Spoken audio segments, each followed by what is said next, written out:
은혜의 자리에 나오신 여러분들 진심으로 환영합니다. 우리 옆에 있는 분들하고 한번 얼굴을 바라보면서 참 잘 오셨습니다. 이렇게 한번 인사하겠습니다. 참 잘 오셨습니다. 감사합니다. 축복합니다. 자, 우리는 하나님이 값없이 주신 은혜의 선물인 믿음으로 말미암아 구원을 받은 자들입니다. 우리는 하나님이 예정하심을 따라 이제 이미 구원을 받았고, 그리고 지금도 이제 우리의 삶 속에서 늘 구원을 받으며 살아가고 있고, 궁극적으로 완전한 구원에 이르러 영광스러운 하나님의 나라에 이르게 될 줄로 믿으시길 바랍니다. 하나님이 계획하시고 성취하시는 이 구원은 세상의 그 어떤 것들도 이제 가로막지 못하고 빼앗지 못하고 이제 끊을 수가 없다라고 말씀을 하시고 있습니다. 그러므로 하나님의 사랑 안에 있는 저와 여러분들의 구원은 지금 우리의 환경이 어떻든지 우리의 상황이 어떻든지 이제 완전한 구원인 줄 믿으시길 바랍니다. 마귀가 아무리 우리를 미혹하고 넘어뜨리려 한다 할지라도 우리는 반드시 승리하는 줄로 믿으시길 바랍니다. 이렇게 믿음으로 승리의 확신을 가지고 살아가는 사람들에게 하나님께서 선물을 주셨는데, 믿음뿐만 아니라 오늘 말씀에 보면은 여러 가지 이제 선물을 주셨지만 오늘은 그 중에 세 가지만 함께 살펴보며 은혜를 나누려고 합니다. 첫째로 하나님 나라의 시민권을 소유했다고 하십니다. 오늘 빌립보서 3장 20절 말씀 다시 한번 합독하도록 하겠습니다. 시작. 그러나 우리의 시민권은 하늘에 있는지라 거기로부터 구원하는 자 곧 주 예수 그리스도를 기다리노니. 아멘. 하나님의 은혜의 선물로 주신 믿음으로 말미암아 예수 그리스도의 십자가 은혜를 소유해서 그것으로 말미암아 죄에서 자유함을 얻고 의인이 된 저와 여러분들 뿐만 아니라 부활 생명을 소유함으로 말미암아 영원히 사는 믿음을 소유한 저와 여러분들에게는 하나님이 하늘의 시민권을 선물로 주셨다라고 하는 것입니다. 여러분, 시민권이라고 하는 것은 그 나라에서 살 수 있는 영주권을 포함한 것이고, 그 시민권자는 그 나라에서 주어지는 모든 권리와 혜택을 다 누릴 수 있게 되는 것입니다. 오늘 사도 바울을 통해서 빌립보 교회 성도들에게 너의 시민권이 하늘에 있다라고 말씀하시는 이유가 무엇일까요? 그것은 이 빌립보라고 하는 이 도시가 원래 BC 167년에 로마에 의해서 정복당한 식민지였던 것입니다. 경험하신 분도 있고 들어서 아시는 분도 있겠지만은 우리가 일제 36년의 강점기 하에서 우리는 우리의 어떤 권리를 주장하지도 못하고 억압받으며 핍박받으며 그렇게 살았던 것이죠. 바로 식민 통치를 받는 빌립보 교회도 역시 마찬가지였습니다. 그런데 BC 31년에 악티움 전쟁이라고 하는 그 전쟁에서 이 빌립보 사람들이 로마 편에 속해서 로마의 도움을 줬기 때문에 그 공로를 인정받아 가지고 로마의 시민권이라고 하는 그런 권리를 부여받게 되었던 것입니다. 그래서 이 빌립보 도시에 사는 사람들은 그때부터 로마하고는 좀 멀리 떨어져 있지만 그래도 로마의 시민들이 누리는 그런 권리, 그런 혜택을 받아 누리게 되었던 것입니다. 비록 몸은 멀리 떨어져 있지만 로마의 시민권 가지고서 이제 특별한 혜택을 누리며 살게 되었던 것이죠.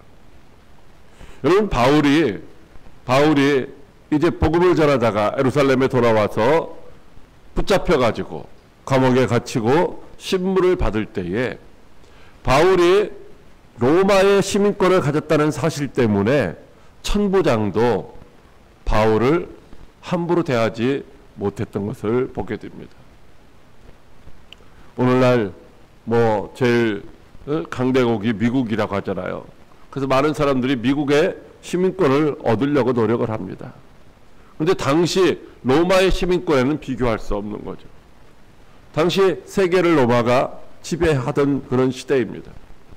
그래서 로마의 시민권을 가지면은 그만큼 많은 이제 권리를 누릴 수 있고 혜택을 누릴 수가 있었던 것입니다. 마찬가지로 이제 빌립보 교인들에게 주님이 사도 바울을 통해서 들려주시는 말씀이 너희가 비록 육체는 이 땅에서 살고 있지만 너희는 이 땅에 속한 자가 아니라 하늘의 시민권자다라고 말씀을 하시고 있는 것입니다. 즉 그들은 하늘의 시민권을 가지고 있기 때문에 언젠가는 이 땅에서의 나그네의 삶을 마치고 하나님의 나라에 가서 영원히 살게 될 것이고 거기 가서 외국인처럼 혹은 나그네처럼 사는 것이 아니라 이제 하늘의 시민권자로서 하나님 나라를 유업으로 받아 누리는 그런 축복을 받았다라고 말씀하시고 있는 것이죠. 여러분 우리가 우리나라 좋은 줄을 언제 아느냐면 외국에 가서 여행을 하다 보면은 아무리 뭐 돈도 있고 뭐 편해도 이제 아무래도 우리나라만 못해요. 왜? 거기서는 우리를 외국인 취급하고 나그네 취급을 하기 때문인 것이죠. 여러분 그런데 주님은 이제 우리가 이 땅에서 살아갈 때 나그네나 외인 취급을 받는 것처럼 하나님의 나라에서 그렇게 살지 않아도 된다라고 말씀하시는 줄로 믿으시길 바랍니다. 에베소서 2장 19절 말씀입니다. 그러므로 이제부터 너희는 외인도 아니요 나그네도 아니요 오직 성도들과 동일한 시민이요 하나님의 권속이라. 아멘. 예수 그리스도의 십자가 은혜와 부활 생명을 소유한 저와 여러분들에게 하나님의 시민권이 주어졌기 때문에 이제 하나님의 나라에서 당당하게 살아갈 수 있다는 거예요. 외국인이나 외인처럼 그런 이제 손님 취급받는 게 아니라 멸시천대 받는 게 아니라 주인으로서 당당하게 살아갈 수가 있다라고 하는 것입니다. 그래서 그때부터 비록 이 땅에서 살고 있지만 하나님을 아바 아버지라 부를 수 있는 자녀의 권세를 이제 갖게 된 줄 믿으시길 바랍니다. 이제 우리는 땅에 속한 자가 아니라 당당한 천국 시민이 된 것입니다. 그러므로 말미암아 이제 우리는 이 땅에 미련을 두고 썩어지고 없어질 것을 움켜쥐기 위하여 애쓰고 힘쓰는 것이 아니라 그 영원한 나라를 소망하며 거기서 가서 행복하게 영원히 살 준비를 잘 해야 하는 줄로 믿으시길 바랍니다. 언젠가 때가 되면 주님이 이제 우리를 데리러 오실 것입니다. 그때에 주님 품에 안겨서 그 영광스러운 하나님의 나라에 들어가서 이제 살 준비를 잘하고 우리를 데리러 오실 예수 그리스도를 기다리는 그런 믿음의 삶을 살아가는 저와 여러분들이 다 되시기를 주님의 이름으로 축복합니다. 둘째로 세상에서 누릴 수 없는 평안을 주셨다고 하십니다. 요한복음 14장 27절 말씀입니다. 시작. 평안을 너희에게 끼치노니 곧 나의 평안을 너희에게 주노라. 내가 너희에게 주는 것은 세상이 주는 것과 같지 아니하니라. 너희는 마음에 근심하지도 말고 두려워하지도 말라. 아멘. 우리가 살아가는 세상은 어떤 세상이냐면 공중권세 잡은 악한 영들이 다스리는 세상입니다. 그래서 우리가 살아가는 동안 때로는 좋을 때도 있고 기쁠 때도 있고 즐거울 때도 있지만 반대로 괴롭고 고통스럽고 힘들고 어려운 일을 만날 때도 많이 있다는 것입니다. 그래서 그런 일을 만날 때마다 우리는 염려하고 근심하고 걱정할 수밖에 없는 것이죠. 그런데 믿음으로 하나님의 자녀가 됐고 믿음으로 천국 시민권을 소유한 저와 여러분들에게는 하나님이 이제 예수 그리스도의 평안을 주신다라고 말씀을 하시고 있습니다. 여러분, 이 평안은 어떤 평안이냐면 환경에 지배당하지 않는, 상황에 따라서 흔들리지 않는 그런 완전한 평안인 줄 믿으시길 바랍니다. 예수 그리스도가 주시는 이 평안은 세상의 그 어떤 것도 빼앗아갈 수가 없는 그런 평안이라는 것입니다. 우리가 뭐 평안을 누릴 때가 있잖아요. 염려, 근심, 걱정 없이 좀 평안을 누릴 때가 있어요. 그런데 그 평안이 영원하지를 않다라는 거예요. 평안하다가도 무슨 나쁜 소식이 들려오면 어떻게 돼요? 근심, 걱정거리가 생기는 거죠. 건강한 사람이 병원에 갔다가 암병의 그런 진단을 받고 나면 그때부터 불안하고 두려움이 엄습해 오게 되는 것입니다. 그러나 예수 그리스도께서 저와 여러분에게 주시는 이 평안은 어떤 평안이냐? 단순히 그냥 전쟁이 없기 때문에, 평화가 유지되기 때문에 그래서 누리는 평안이 아니라 분쟁이 있고 갈등이 있다 할지라도 그 가운데서 누리는 평안인 줄 믿으시길 바랍니다. 어제 새벽에 이제 그 팔레스틴 지역, 가자 지역에서 하마스라고 하는 그런 무장단체가 이스라엘 땅을 향하여 로켓 포를 한 5,000발 발사를 하고 이제 무장 세력들이 침투해 들어왔죠. 근데 언제 맞대응했을까요? 새벽 6시에 그들이 침투했는데 이스라엘은 그때 맞대응하지 않았어요. 왜냐하면 그들이 지키는 안식일이 바로 토요일 어제잖아요. 그들이 어제, 그러니까 금요일 저녁 해질 때 6시부터 시작해서 토요일 날 6시까지는 그들이 안식하는 날이에요. 안식일.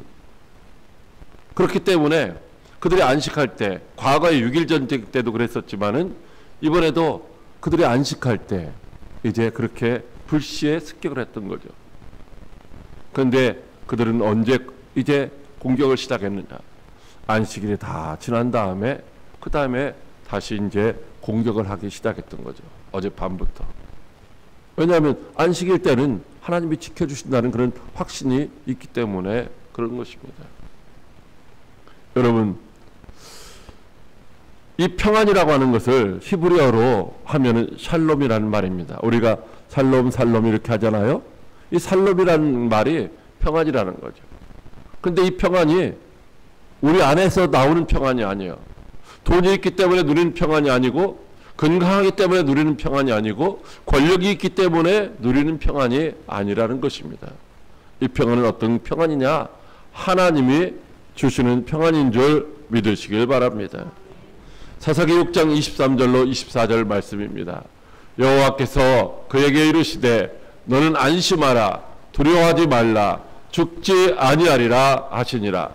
기드온이 여호와를 위하여 거기서 제단을 쌓고 그것을 여호와 살롬이라 하였더라. 아멘.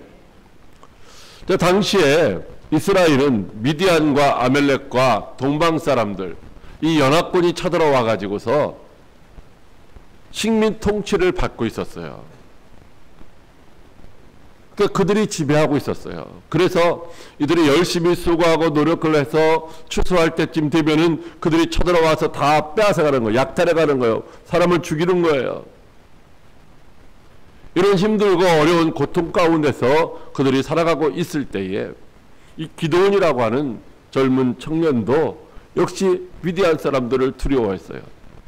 그래서 추수를 하고서 그걸 타작을 해야 되는데 타작 마당에서 타작을 하지 못하고 포도즙을 짜는 틀 그 속에 들어가서 이제 밀을 어떤 방법이든지 이렇게 손으로 했든지 뭘로 했든지 타작을 하고 있었던 거죠. 즉 이 기드온이라는 사람도 미디안 사람들을 두려워하는 겁쟁이였다는 것입니다. 그때 하나님의 사자가 그를 찾아와서 가서 내 힘으로 저 미디안 사람들을 물리치고 이 백성들을 구원하라고 말씀을 하셨지만 겁쟁이 미디안은 그럴 힘이 없었어요. 그럴 능력이 없었어요. 그래서 두려워하며 오히려 내가 무슨 힘이 있어서 내가 어떻게 가서 그 일을 한단 말이냐고 슬퍼하고 있을 때 하나님께서 너 안심해라, 너 두려워하지 마라, 너 죽지 아니할 거야 라고 하면서 하나님이 그에게 평안을 주신 줄 믿으시길 바랍니다. 하나님이 주시는 평안 때문에 그는 결국 어떻게 했어요? 300명의 용사를 이끌고 가서 13만 5천 명의 미디안 군대를 물리친 줄 믿으시길 바랍니다. 여러분, 게임이 안 되는 거예요. 450대 1의 싸움입니다. 450대 1의 싸움.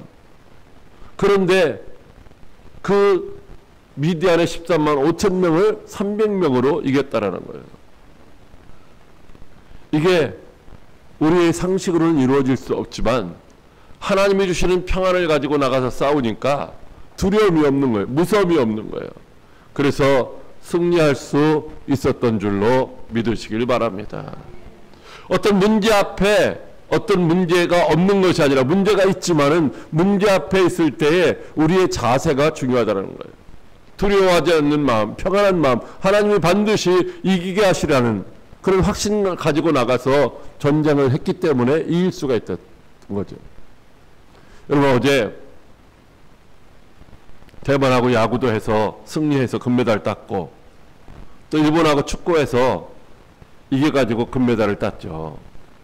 근데 일본 사람 이 스포츠 평론가가 뭐라고 했느냐 하면은 일본은 한국을 이길 수가 없었다라는 거예요. 왜 이길 수가 없느냐?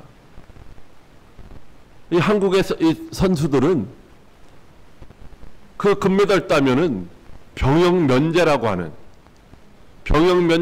놀라운 이 대가가 있기 때문에 그것을 위해서 반드시 이겨야 된다고 생각을 하고서 이제 운동장에 나왔고, 그 일본 사람들은 우리는 앞으로 저 파리 올림픽에 가서 이제 경기를 해야 되니까 경험 삼아서 나와서 이제 시합을 했다는 거죠. 경험 삼아서 나와서 이기려고 하는 사람들하고 병역 면제라고 하는 그런 특혜를 누리기 위해서 목숨 걸고 싸우는 사람들하고 결코 일본은 원래 처음부터 이길 수가 없었다라고 그렇게 해설한 것을 보았습니다. 그러니까 우리가 어떤 생각을 가지고 있느냐에 따라서 우리는 승리할 수도 있고 패배할 수도 있다는 거죠. 우리는 안 된다라고 생각하면서 하면은 반드시 패배할 수밖에 없지만은 이제 할 수 있다라고 하는 그런 하나님이 주시는 확신을 가지고 나가면은 무엇이든지 다 할 수 있는 줄로 믿으시길 바랍니다. 예수 그리스도가 우리에게 주시는 평안이 바로 그런 평안입니다. 우리의 삶의 현장에 분쟁이 없는 게 아니에요. 문제가 없는 게 아니에요. 문제가 있어요. 분쟁도 있어요. 갈등도 있어요. 그러나 그럼에도 불구하고 하나님이 반드시 정의를 실현할 것이다. 하나님이 반드시 이 문제를 해결해 줄 것이다 라고 하는 그런 확신을 가지고서 살아가는 사람들은 이제 갈등이 있어도 분쟁이 있어도 문제가 있어도 평안을 누릴 수 있게 되는 줄로 믿으시길 바랍니다. 아까 말씀드린 것처럼 우리가 살아가는 세상은 공중권세 잡은 악한 영들이 다스리는 세상이기 때문에 우리는 이 세상을 살아가면서 문제를 만날 수밖에 없습니다. 분쟁할 수밖에 없어요. 다툴 수밖에 없어요. 그러나 예수 그리스도께서 주시는 평안은 그런 모든 문제를 넉넉하게 이기고 극복하는 평안인 줄 믿으시길 바랍니다. 제약의 위기 상황 가운데서도 결코 흔들리거나 빼앗기지 않는 평안입니다. 그러니까 이스라엘이 그렇게 공격을 받으면서도 즉각적으로 대응하지 않는 거예요. 왜? 그 시간에 하나님이 지켜주신다고 하는 확신이 있기 때문에 그 평안한 마음으로 안식일을 다 보내는 거죠. 여러분, 베드로도 그랬습니다. 베드로도 복음을 전하다가 감옥에 갇혔습니다. 같이 갇혔던 야고보가 끌려나가더니 이제 목베임을 당하고 죽임을 당했다고 하는 그런 소식을 들었습니다. 이제는 자기 차례입니다. 이제 자고 나면은 끌려나가서 자기도 죽을 수밖에 없는 거죠. 그런데 그는 어땠습니까? 평안히 잠을 잤어요. 천사가 가서 막 걷어차고 흔들어야 이제 깨어날 수 있을 정도로 그런 깊은 잠, 평안한 잠을 잘 수 있었던 것은 하나님이 주시는 평강이 있었기 때문인 줄 믿으시길 바랍니다. 바울과 실라가 복음을 전하다가 억울하게 빌립보 감옥에 갇혔습니다. 착고에 채였습니다. 매를 맞았습니다. 그런데 억울하고 분한 마음으로 이제 이를 득득 긁으면 어떻게 될까요? 잠을 잘 수가 없는 거죠. 근데 그는 이제 거기서 하나님을 찬미하며 하나님 앞에 기도를 드렸던 거죠. 평안한 마음으로 주께 모든 것을 맡기고 찬양을 할 때에 주께서 천사를 보내사 옥문을 열어주시고 착고를 풀어주신 줄 믿으시길 바랍니다. 여러분, 우리의 인생 가운데서 만나는 크고 작은 많은 문제들이 있지만은 주님이 주시는 평안을 누릴 때에 그 문제는 스스로 다 해결되게 되는 줄 믿으시길 바랍니다. 여러분, 예수 그리스도가 우리에게 주시는 이 평안은 어떤 환경도 우리를 지배할 수 없는, 어떤 환경도 우리를 좌우할 수 없는 그런 절대적인 평안인 줄 믿으시길 바랍니다. 요한복음 16장 33절 말씀입니다. 이것을 너에게 이르는 것은 너희로 내 안에서 평안을 누리게 하려 함이라. 세상에서는 너희가 환난을 당하나 담대하라. 내가 세상을 이겼노라. 아멘. 예수님이 주시는 평안은 예수 안에서 누리는 평안입니다. 예수님이 이미 승리하신 그 상태를 우리가 누리는 평안이라는 거죠. 우리가 힘쓰고 애써서 우리가 싸워서 이겨야 되는 그런 문제가 아니라 그냥 이미 승리한 상태에서 누리는 평안인 거죠.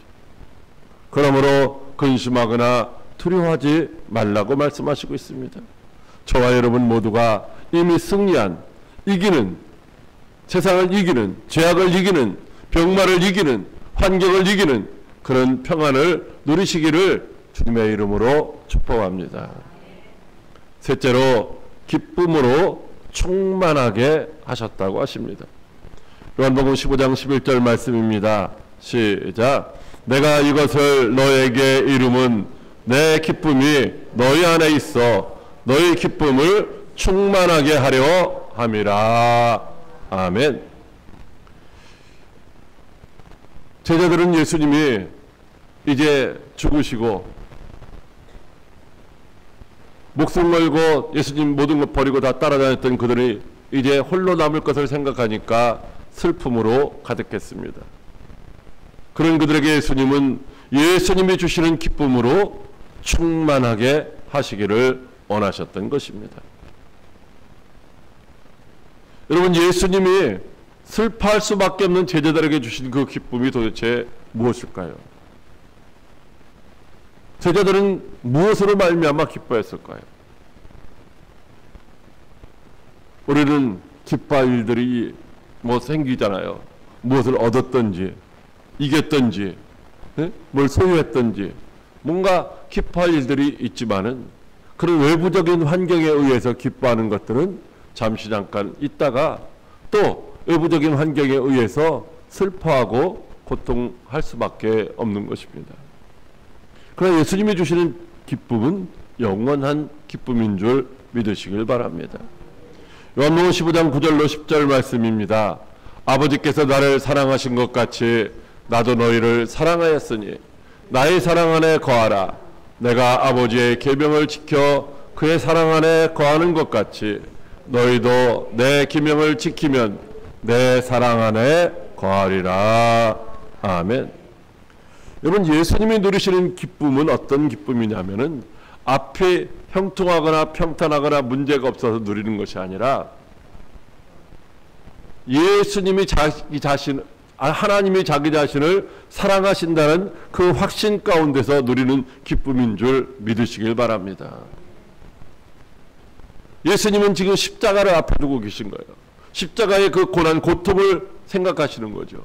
그래서 할 수 있거든 이 자를 지나가게 해달라고 기도하기도 하셨지만, 그러나 하나님이 자기를 사랑하신, 결코 버리지 아니하시고 끝까지 사랑하셔서 자기를 그 사망 가운데서 다시 살리실 것을 확신하는 그런 믿음 안에서 누리는 기쁨인 줄 믿으시길 바랍니다.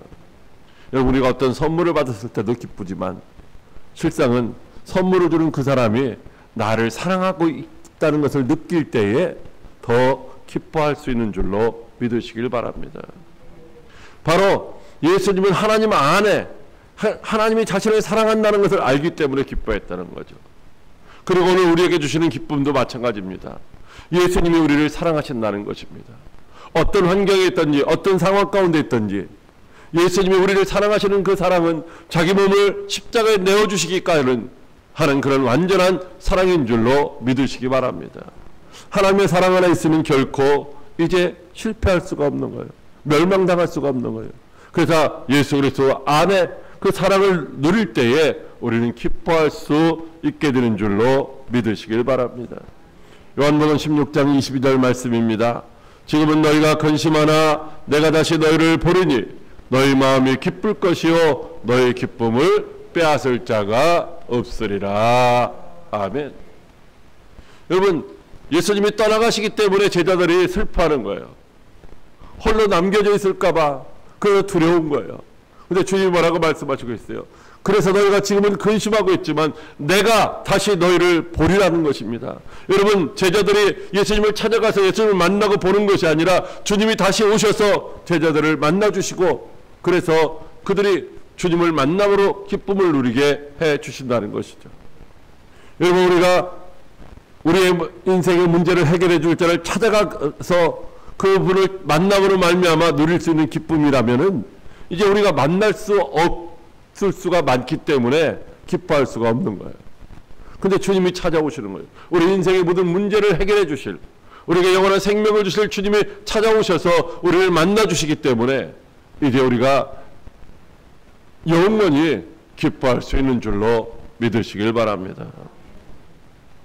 예수님이 주시는 기쁨은 어떤 기쁨입니까?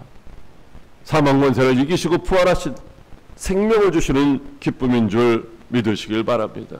그뿐만이 아닙니다. 예수님이 떠나가셨지만 약속하신 성령님을 보내주심으로 말미암아 성령 안에서 기뻐할 수 있게 하신 줄로 믿으시길 바랍니다. 여러분, 이 기쁨은 환난이나 핍박이나 그 어떤 것도 빼앗아 갈 수가 없는 것입니다. 예수님이 지금 나와 함께 하시고 성령님이 지금 나와 함께 하심으로 말미암아 내가 세상을 넉넉히 이기고 승리할 수 있다고 하는 이 확신 가운데서 누리는 기쁨, 이 기쁨은 영원한 기쁨이라는 것입니다. 왜냐하면 부활하신 예수님이 지금도 저와 여러분과 함께 하시기 때문에, 주님이 보내주신 성령님이 저와 여러분과 지금도 함께 하시기 때문에 두려움이 없는 기쁨을 누릴 수 있게 되는 줄로 믿으시길 바랍니다. 요한복음 16장 24절 말씀입니다. 지금까지는 너희가 내 이름으로 아무것도 구하지 아니하였으나 구하라 그리하면 받으리니 너희 기쁨이 충만하리라. 아멘. 여러분들은 누구에게 무엇인가를 요구했다가 거절당한 경험은 없으십니까? 무엇인가를 누군가에게 요구하려고 하는데 거절당할까봐 이제 요구하지 못하는 경우는 없습니까? 우리가 복음을 전할 때도 마찬가지죠. 복음을 전하다가 이제 거절당하기를 반복하게 되면 나중에는 뭐요? 또 거절당할까봐 두려워서 복음을 전하지 못할 때가 있습니다. 그런데 복음을 전했는데 어떻게 해요? 받아주는 거예요. 아멘 하는 거예요. 예, 예수님 믿겠습니다. 교회 가겠습니다. 그럴 때 누리는 그 기쁨, 여러분 경험해 보셨습니까? 여러분들이 세상에서 무엇인가 누구에게 부탁을 했는데 흔쾌히 승낙해 줄 때 누리는 그런 기쁨 말입니다. 그런데 사람들은 우리가 요구하는 것을 다 해줄 수가 없어요.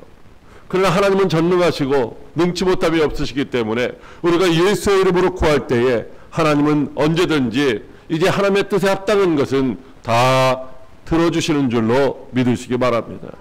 바로 이렇게 우리가 구하고 응답받은 후에 누리는 이 기쁨으로 조금 있게 하시는 것이 아니라 충만하게 하시기를 원하시는 줄로 믿으시길 바랍니다. 요한복음 17장 13절 말씀입니다. 지금 내가 아버지께로 가오니 내가 세상에서 이 말을 하옵는 것은 그들로 내 기쁨을 그들 안에 충만히 가지게 하려 함이니이다. 아멘. 예수님이 주시는 기쁨, 이 기쁨은 세상은 알 수도 없고 줄 수도 없는 기쁨입니다. 예수님이 주시는 기쁨은 예수님만이 우리에게 주실 수 있는 기쁨입니다. 왜? 예수님 안에 있는 것이기 때문이죠. 예수님 안에 있는 기쁨, 그것은 어떤 것일까요? 바로 십자가에서 순종을 통해서 얻은 기쁨인 줄 믿으시길 바랍니다. 여러분, 우리가 무슨 말을 들었을 때에 내가 그것을 순종하지 아니했을 때, 내가 안 했을 때, 불순종했을 때에 우리의 마음이 기쁨이 있을까요? 전혀 그렇지 않죠.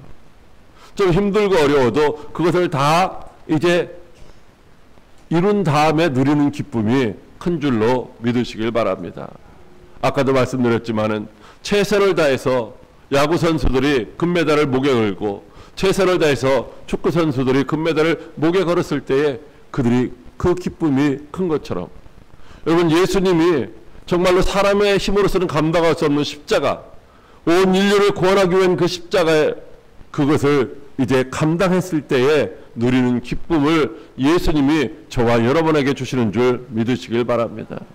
그러므로 우리도 이제는 주님의 말씀에 아멘하고 순종해서 누리는 기쁨으로 충만한 주의 백성들이 되어야 할 줄로 믿으시길 바랍니다. 사랑하는 광역교회 성도 여러분, 우리가 살아가는 세상 공중과 대잡은 악한 영들이 다스리는 세상이기 때문에 환난을 당하기도 하고 고난을 당하기도 합니다. 그러나 예수 그리스도 안에 있는 하나님의 사랑으로 말미암아 넉넉하게 이길 수 있게 되는 줄 믿으시길 바랍니다. 하나님은 우리에게 천국에서 영원히 살 시민권을 주었을 뿐만 아니라 비록 이 땅에 살고 있지만 그 어떤 것도 빼앗아갈 수 없는 참된 평안과 이제 기쁨으로 충만하게 되기를 원하시는 줄 믿으시길 바랍니다. 그러므로 우리는 주 안에서 항상 기뻐하며 주님이 주신 이 평안의 복음을 날마다 증거할 수 있는 저와 여러분들이 되시기를 주님의 이름으로 축복합니다. 우리 십자가의 전달자 찬양 드리시고